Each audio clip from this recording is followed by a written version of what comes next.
নমস্কার বন্ধুরা, আজকে আমি পুকুরের টাটকা চিংড়ি মাছ আর গাছের টাটকা এঁচোড় দিয়ে এঁচোড় চিংড়ি বানিয়েছি। আপনারা শুরু থেকে শেষ পর্যন্ত ভিডিওটা দেখবেন। ভালো লাগলে লাইক, কমেন্ট, শেয়ার, আমার চ্যানেলটি সাবস্ক্রাইব করবেন। তাহলে আপনারা দেখে নিন আমি কিভাবে বানাচ্ছি। আমি 100 গ্রাম পুকুরের টাটকা চিংড়ি মাছ নিয়েছি। এবার চিংড়ি মাছগুলোর মাথাটা আর লেজের দিকটা কেটে সব মাছগুলো পরিষ্কার করে নেব।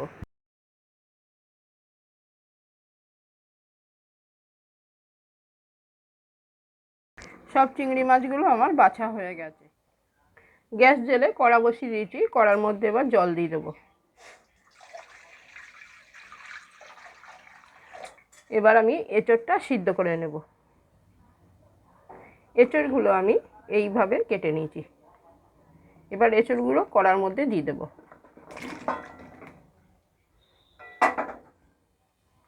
এঁচোড়ে সামান্য একটু নুন দিয়ে দিলাম আর একটু হলুদ দিয়ে দিলাম। হলুদ দিলে এঁচোড়টা কষে কালো হবে না। এবার আমি একটু নেড়ে দেব।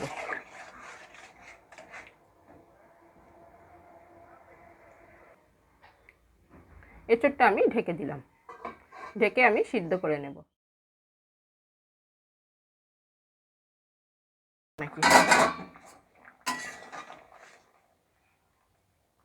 এঁচোড়টা সিদ্ধ হয়ে গেছে। এবার আমি নামিয়ে নেব।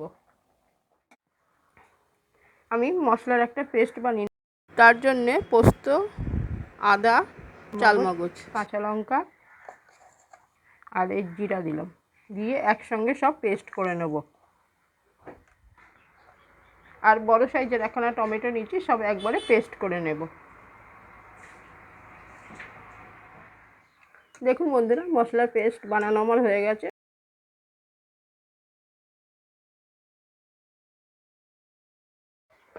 গ্যাস জেলে কড়া বসিয়ে দিয়েছি আবার। এবার সর্ষের তেল দেবো।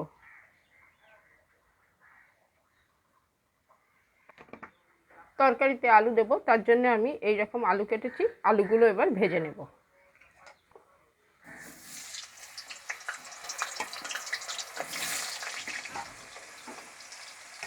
আলুটা একটু নেড়ে দিলাম।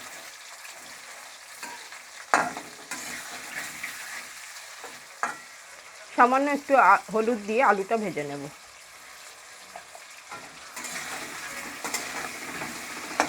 হলুদ দিয়ে আলুটা ভাজলে আলুর রঙটা খুব সুন্দর হয়।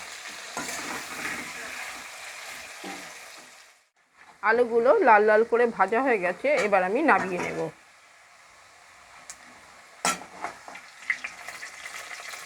একই তেলে এঁচোড়গুলো আমি ভেজে নেব। এঁচোড়গুলো খুব লাল লাল ভাজবো না, হালকা আমি ভেজে নেব। এঁচোড়গুলো একটু নেড়ে ছেড়ে দিলাম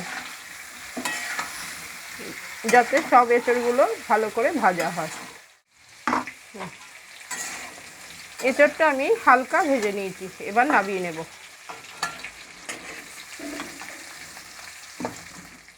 এবার চিংড়ি মাছটা আমি অল্প একটু হলুদ আর নুন দিয়ে ভেজে নেব। চিংড়ি মাছগুলো আমি কড়ার মধ্যে দিয়ে দিচ্ছি। দেখবেন বন্ধুরা, এই ছোট পুকুরে জ্যান্ত চিংড়ি মাছ দিয়ে আপনারা যে কোনো তরকারি করলে খুব টেস্ট হয়। চিংড়ি মাছটা আমি খুব লাল করে ভাজবো না, হালকা করে ভেজে নেব। হালকা ভাজলেই দেখবেন চিংড়ি মাছগুলো বেশি টেস্ট হয়, তরকারিটাও খুব ভালো লাগে খেতে। চিংড়ি মাছগুলো হালকা ভাজা হয়ে গেছে, আমি নামিয়ে নেব। তেলটা কমে গেছে, আমি আরও একটু তেল দিয়ে দিলাম। তেলের মধ্যে সাদা জিরা ফোড়ন দিলাম। একটা শুকনো লঙ্কা আর একটা তেজপাতা দিয়ে দিলাম। দিয়ে ফোড়নটা আমি একটু নেড়ে নিচ্ছি। ফোড়নটা ভাজা হয়ে গেছে। এবার আমি মশলার পেস্ট দিয়ে দিলাম। মশলাটা আমি একটু নেড়ে দিচ্ছি।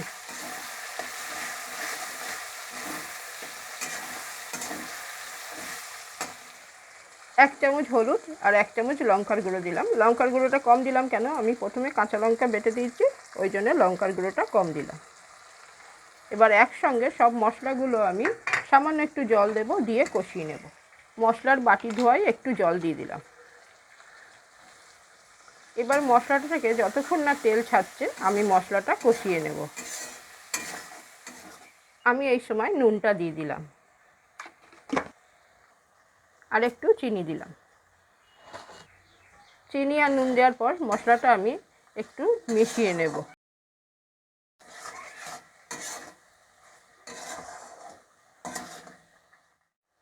দেখুন বন্ধুরা, মশলাটা দিয়ে তেল ছেড়ে গেছে। এবার আমি ভেজে রাখা এঁচোড় আর আলু দিয়ে দেব।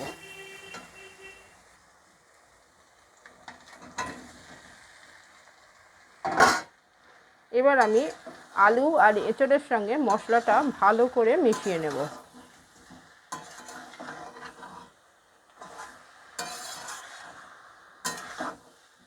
এঁচোড় আর আলুটা মশলার সঙ্গে আমি কিছুক্ষণ কষিয়ে নিয়েছি। এবার চিংড়ি মাছগুলো দিয়ে দেব। চিংড়ি মাছটা দেওয়ার পরেও আমি কিছুক্ষণ কষিয়ে নেব।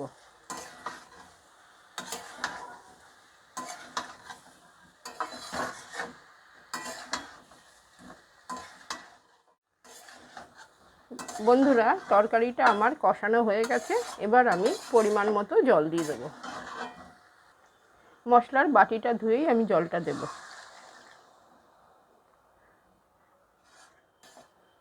বন্ধুরা, আরেকটু জল লাগবে, আমি আরেকটু জল দিয়ে দেব।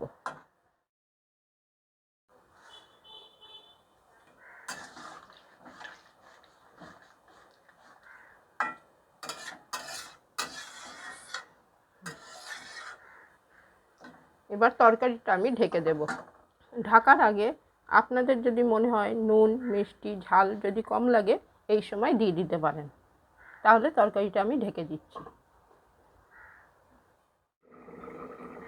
10 মিনিট পর ঢাকাটা তুলে দেখে নেব আলু আর এঁচোড়টা সিদ্ধ হয়েছে নাকি।